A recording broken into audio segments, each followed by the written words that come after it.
नमस्कार। लोकसभा चुनाव 2024 के नतीजे कल यानी कि 4 जून को घोषित होंगे, लेकिन उससे पहले तमाम एग्जिट पोल ने भविष्यवाणी की है कि देश में एक बार फिर बीजेपी की सरकार बनने जा रही है और नरेंद्र मोदी लगातार तीसरी बार प्रधानमंत्री बन सकते हैं।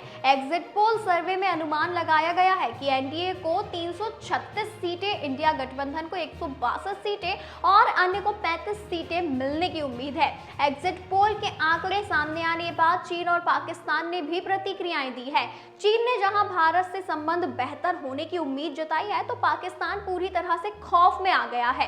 पाकिस्तान का कहना है कि नरेंद्र मोदी उसके खिलाफ आक्रामक नीति अपनाएंगे। पहले बात करते हैं चीन के अखबार की, तो उसके मुताबिक चीनी विशेषज्ञों ने कहा है कि मोदी की घरेलू और विदेशी नीतियों में निरंतरता बनी रहेगी, क्योंकि उनसे उम्मीद होगी कि वह देश की इकोनॉमी को बूस्ट करने के अपने प्रयासों पर कायम रहेंगे। बता दें कि रिपोर्ट के मुताबिक विश्लेषकों ने संबंधों को स्थिर विकास की राह पर वापस लाने और मतभेदों को दूर करने के लिए खुले संचार को बनाए रखने के लिए चीन के साथ सहयोग करने के महत्व पर जोर दिया है। वहीं अब इस बार चुनाव के नतीजों का इंतजार है। चीन के सिंघुआ विश्वविद्यालय में राष्ट्रीय रणनीति संस्थान के विभाग के कियान फेंग ने कहा कि मोदी भारत के लिए निर्धारित घरेलू और विदेश नीति के उद्देश्यों को आगे बढ़ाना जारी रखेंगे, जिसमें देश को कुछ वर्षों के भीतर अमेरिका और चीन के बाद दुनिया की तीसरी सबसे बड़ी अर्थव्यवस्था बनने की दिशा में आगे बढ़ाने पर जोर दिया जाएगा।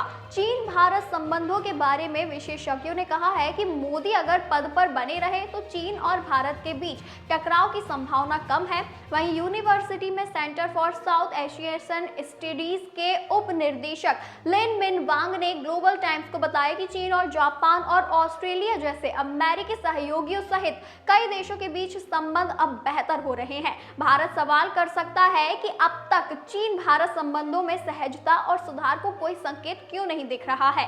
चीन के विश्लेषकों का कहना है कि अगर नरेंद्र मोदी अगले कार्यकाल में चीन के साथ मिलकर काम कर सकते हैं तो इससे दोनों देशों के बीच संबंधों में सुधार हो सकता है। वहीं अगर बात करें पाकिस्तान की, तो पाकिस्तान को डर है कि पीएम नरेंद्र मोदी की सरकार बनती है तो कहीं पाकिस्तान के खिलाफ पीएम मोदी कोई नीति ना अपनाएं।